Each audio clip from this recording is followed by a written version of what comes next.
Assalamualaikum semua sahabat Maya Ajak Malaysia TV. Berjumpa lagi kita di siri video yang kedua. Video yang menceritakan tentang bagaimana saya menentang COVID dan juga apa yang berlaku pada saya di saat saya dijangkiti COVID-19.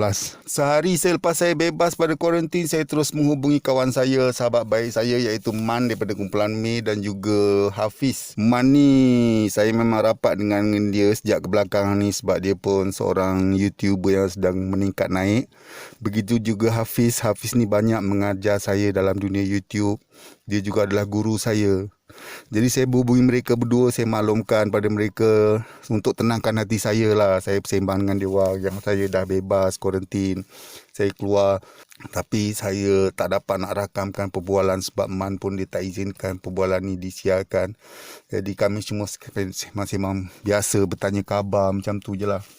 Banyak perkara yang saya sembangkan apa semua. Banyak dia bagi saya semangat dan saya pun bagi semangat kat dia orang. Kalau boleh jaga penyakit ni jangan sampai kena apa semua. Sebab penyakit ni bila kita dah kena, kita 50-50 antara hidup dengan mati. Kalau antibody kita kuat, insya-Allah. Kalau antibody kita tak kuat, organ dalaman kita ada yang bermasalah seperti buah pinggang, jantung, darah tinggi, kencing manis sebagainya. Kat situlah dia akan serang. Jadi kita jangan main-main dengan virus ni. Virus ni sangat kuat. Dia tak berputus asa dalam badan kita. Dia tak akan berputus asa. Dia tetap akan berusaha. Dia akan menyerang bahagian-bahagian organ kita yang lemah. Virus ni. Jadi berhati-hatilah kawan-kawan semua.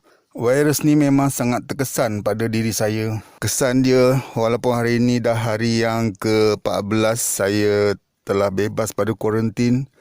Tapi kesan dia memang sangat ketara. Saya akan jadi cepat penat, saya mudah lupa, kemudian efektif dalam body saya ni jadi berkurangan. Jadi itulah antara kesan-kesan dia. Lepas tu kepala saya ni rasa pening sangat sebelah belakang ni. Pening yang dia akan hilang pada bila-bila masa, dia akan datang bila-bila masa di sebelah belakang ni. Kadang saya rasa macam nak muntah pun ada. Saya lawyer dan demam panas tu akan datang bila-bila masa. Waktu malam, kadang-kadang waktu petang, dia akan datang. Jadi saya kena standby ubat paracetamol ni di setiap masa. Kalau demam tu datang, saya makanlah untuk mengelakkan kesakitan demam seram sejuk apa semua. Itulah kesan dia. Kesan yang saya hadapi. Jadi berhati-hatilah korang semua. Kalau boleh janganlah sampai dijangkiti COVID COVID-19 ni sangat sakit. Kesan dia tu untuk kita pulih seperti sedia kala memang sangat lama. Pada hari kejadian yang berlaku, waktu itu video yang saya upload telah dijadikan satu bahan bukti untuk mendakwa saya. Saya tak sangka sama sekali perkara ini berlaku. Di pusat kuarantin, saya dapat satu panggilan daripada pihak KKM. Satu kejutan lah bagi saya. Pihak KKM menelefon saya. Dia bertanyakan saya sebelum saya demam, saya ke mana, apa semua. Saya pun nak menjawab pun sebab saya masa tu saya belum demam. Saya tak sangka yang saya ada demam. Jadi saya bagi tahulah hal sebenar. Hari raya pertama saya nak bersolat jemaah Aidilfitri tapi gagal. Pagi-pagi masjid dah penuh. Jadi bila gagal saya pun terus bagi tahu isteri saya nak pulang balik ke rumah. Saya ajak isteri saya balik sekali. Tapi isteri saya enggan. Dia tak nak balik. Dia suruh saya balik dulu seorang. Jadi saya ambil keputusan, memang tujuan saya pun bukan nak berhari raya pun. Saya nak menaikkan solat sunat Jemaah Aidilfitri tu. Bila tak dapat, saya bagi tahu isteri saya nak balik. Jadi sebelum balik, saya bermaaf-maafan dengan ibu dan bapa mertua saya. Terus balik ke rumah dalam keadaan saya yang sihat, keadaan saya yang sihat walafiat. Saya tak ada apa-apa rasa. Jadi berbalik pada KKM tadi, dia call saya. Dia seolah-olah dapat satu maklumat. Dia memang dapat satu maklumat daripada individu yang mengatakan saya datang berhari raya ke Bentong, menyebarkan COVID apa semua. Kemudian saya didapati melakukan satu kesalahan. Saya dideclare sebagai saya bersalah. Jadi saya merasa sangat terkejut. Pada hari kedua saya di pusat kuarantin, saya dapat panggilan daripada KKM. Jadi apabila KKM menyiasat saya, dia declare sebagai saya pesalah. Seorang pesalah. Sebab bila saya tanya pihak KKM macam mana boleh tahu hal perkara ni apa semua, KKM menyalahkan saya. Dia tanya kenapa awak tak beritahu awak ke sana ke sini. Bukan saya tak nak beritahu, saya bagi tahu pihak KKM. Sebenarnya saya tak sangka perkara ni berlaku. Saya tak tahu saya demam apa semua. Bagi pihak KKM tanya pada saya, habis masa kami buat swab test, kenapa awak tak bagi tahu hal yang sebenar awak ke mana? Okey, saya mengaku itu salah saya. Jadi dalam masa yang sama, KKM telah melakukan satu saman terhadap saya. Ada individu yang melaporkan, memberitahu kepada KKM, saya melakukan itu, ini apa semua. Akhirnya saya mengaku sajalah kesalahan saya. Dan KKM jatuhkan hukuman terhadap saya, jasa saman sebanyak RM2,000. Jadi, dalam masa yang sama, saya jadi down lah. Lepas tu KKM datang ke rumah ibu mertua saya, semua di swab test dan didapati mereka semua positif. Jadi, hari pertama saya kena tu, saya rasa saya sangat down. Ni saya nak ceritakan pengalaman saya masa saya di tempat pusat kuarantin. Saya berkenalan dengan 2-3 orang yang di dalam sana, para pesakit-pesakit COVID. Hari pertama saya sampai, saya berkenalan dengan seorang pakcik daripada Temerloh yang menghidap penyakit COVID yang agak serius. Lama juga dia di hospital, kemudian dia di kuarantin, di pusat kuarantin. Kebetulan hari pertama saya sampai tu, hari tu pula dia dah habis dia punya tempoh kuarantin. Doktor nak hantar dia pulang balik ke Temerloh, tapi dia berkeras, dia tak nak pulang, dia cakap dia tak nak balik. Doktor tanya kenapa dia tak nak balik, dia cakap dia nak duduk kat pusat kuarantin ni juga. Bila ditanya-tanya, saya pun tanya kat pakcik tu, kenapa pakcik tak nak balik? Cakap, pakcik bukan tak nak balik. Sekarang ni orang kampung, satu kampung pakcik seolah-olah menganggap pakcik ni letakkan sebiji bom pada rumah, setiap rumah dia orang. Dia orang benci saya, dia orang hina saya sebab saya ada penyakit ni. Saya tanya dia, pakcik tinggal dengan siapa? Dia tinggal bersorangan. Dia kerja, dia bawa lori. Dia bawa lori, ambil ikan kat pasar Borong Selayang, bawa ke Temerloh. Jadi pakcik ni sebatang kara. Dia kata, saya tak nak balik ke rumah saya nak tinggal lah di mana-mana sebab saya balik pun tak guna. Orang semua benci saya. Tapi yelah, doktor dia ada peranan dia. Dia pujuk-pujuk, doktor tu pujuk, akhirnya dia balik juga. Itulah kisah dia. Kesian pakcik tu. Lepas tu ada seorang lagi pun mengalami perkara yang sama. Seorang pakcik juga. Pakcik ni tak boleh buka tingkap. Bila pakcik buka tingkap rumah pakcik, jiran sekeliling semua batuk, marah-marah saya, suruh tutup tingkap apa semua. Dia kata, jangan buka tingkap, anak saya habis semua batuk. Jadi dia pun rasa tertekan. Dia rasa sangat tertekan dekat kampung dia tu. Dia pun daripada Temerloh juga. Jadi kat sini, kalau boleh kita janganlah anggap orang yang dijangkiti tu terlalu hina, terlalu pembawa. Sebenarnya dia pun tak nak dapat penyakit tu. Begitu juga saya. Tapi datangnya penyakit bukan kehendak kita. Kita memang dipilih untuk dapat penyakit. Mungkin kesesuaian kita disebabkan pada kita punya sikap. Tapi tak perlulah kita nak menghukum seseorang yang telah dijangkiti. Tak perlulah nak menghina dia apa semua. Ya? Jadi itulah juga yang berlaku pada diri saya. Perkara yang sama berlaku pada diri saya. Sebelum itu, saya ceritakan kepada anda semua bagaimana saya di pusat kuarantin untuk melawan COVID. Hari pertama setelah saya sampai di pusat kuarantin, saya dapati tempat tu memang satu tempat yang tertutup. Tiada ruang udara, dia hanya dipenuhi dengan aircon di sekelilingnya. Aircon yang dipasang 24 jam tak berhenti. Saya sebagai individu, saya bagi diri saya sendiri, saya memang tak boleh kalau saya demam atau sakit, saya duduk di dalam aircon ataupun kipas sama sekali. Saya perlukan udara yang terbuka, udara luar, udara lalu keluar masuk apa semua. Tapi bila saya sampai di pusat kuarantin, saya dapati tempat tu sebuah dewan. Dewan yang sangat besar. Dewan yang dipenuhi dengan katil, dewan yang tiada ruang udara, dewan yang tertutup penuh dengan aircon kiri kanan. Jadi bila memandang keadaan macam ni, saya bertambah rumit. Keadaan fizikal saya, keadaan kesihatan badan saya terus menurun, terus jatuh sama sekali. Hari pertama saya sampai ke tempat pusat kuarantin ni, saya memang suffer. Saya memang sesak nafas dengan keadaan saya yang jadi badan saya jadi seram sejuk, panas badan saya ni makin meningkat, tambah naik. Saya dah tak boleh nak tahan masa tu. Tiba-tiba saya demam balik. Saya demam balik. Kebetulan nasib baik anak saya, dua-dua anak lelaki saya ada kat situ. Saya minta bantuan kedua-dua anak lelaki saya dengan cara apa sekalipun. Akhirnya mereka berdua berikhtiar mencari kain. Saya pun tak tahu dari mana dia dapat kain. Dia selubung tempat katil saya tu supaya saya tak kena dengan aircon tu lah. Di tempat tu jadi terkurung. Jadi bolehlah saya tahan dekat bilik tu. Bolehlah saya nak bertahan lah badan saya. Walaupun saya tak tahan, saya tak boleh. Saya perlukan udara luar, saya perlukan udara segar, tapi udara tu tak ada. Tempat ni memang tertutup. Jadi suatu malam tu saya memang, hari pertama saya di pusat kuarantin tu memang saya penuh dengan sesak nafas, dengan macam-macam yang saya alami. Jadi pada hari kedua tu, bila saya dapat tahu saya dah dijatuhi hukuman oleh individu, saya tak perlulah sebutkan nama dia di sini. Saya tahu siapa, pihak KKM pun dah bagi tahu siapa yang buat aduan terhadap saya apa semua. Jadi saya terasa sangat down lah. Saya drop sangat bila dapat tahu ibu bapa mertua saya pun masuk ward apa semua. Saya dicap sebagai saya lah penyebab penyakit ni, saya lah yang menyebar pada pihak keluarga, isteri saya apa semua. Jadi saya sangat lemah badan saya masa tu. Saya sangat lemah. Hari tu hari yang kedua. Saya sangat tak tahu nak buat apa dah. Saya hanya berserah pada masa tu. Dengan keadaan saya, persekitaran saya tak boleh duduk di tempat yang macam tu. Hari kedua tu saya pun rasa deria bau saya pun dah hilang. Saya makan pun dah tak ada rasa apa-apa. Pernafasan saya pun dah sesak. Dan saya pun dah muntah-muntah. Masa saya memang berserah pada Allah lah. Kalau nak jadi apa, jadilah.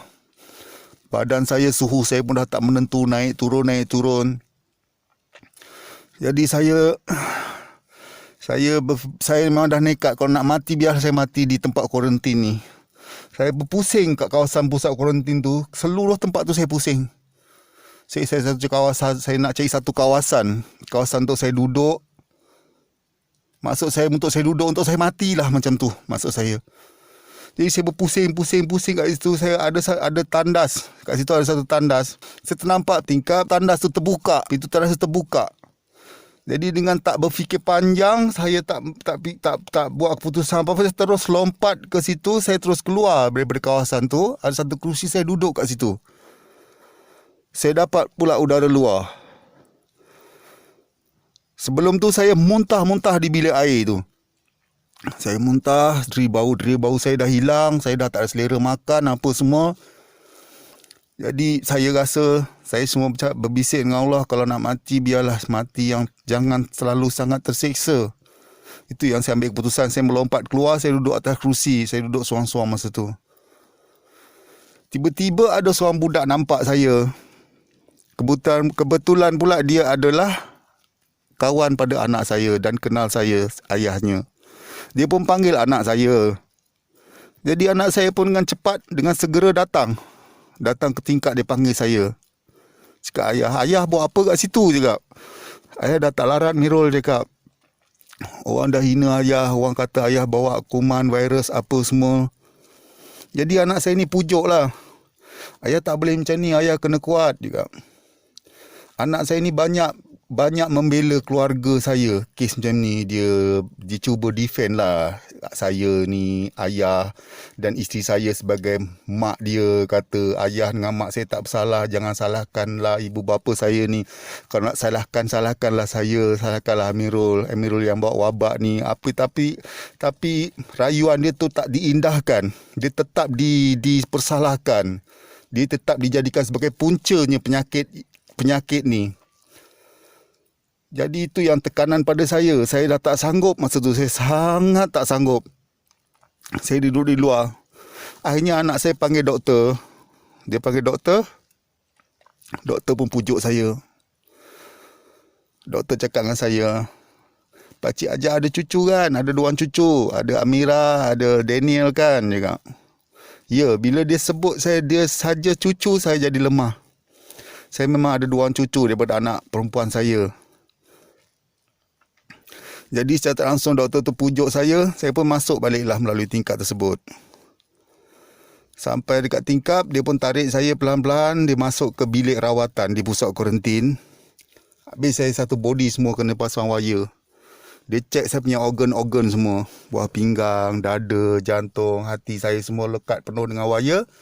Duduk kat situ, kemudian dia x-ray paru-paru saya. Masa saya memang dah lemah sangat. Saya sangat lemah masa tu. Saya memang dah tak boleh nak buat apa dah. X-ray saya apa semua dapat keputusan. Lepas tu doktor, dua orang doktor. Doktor perempuan dan seorang doktor Cina. Dia tanya saya dengan cara baik. Dia tanya apa masalah saya. Saya pun luahkanlah masalah saya. Saya tak tahan doktor. Orang tuduh saya bawa COVID. Orang tuduh saya penyebar. Apa semua. Saya dah disaman oleh KKM sebanyak 2,000 apa semua.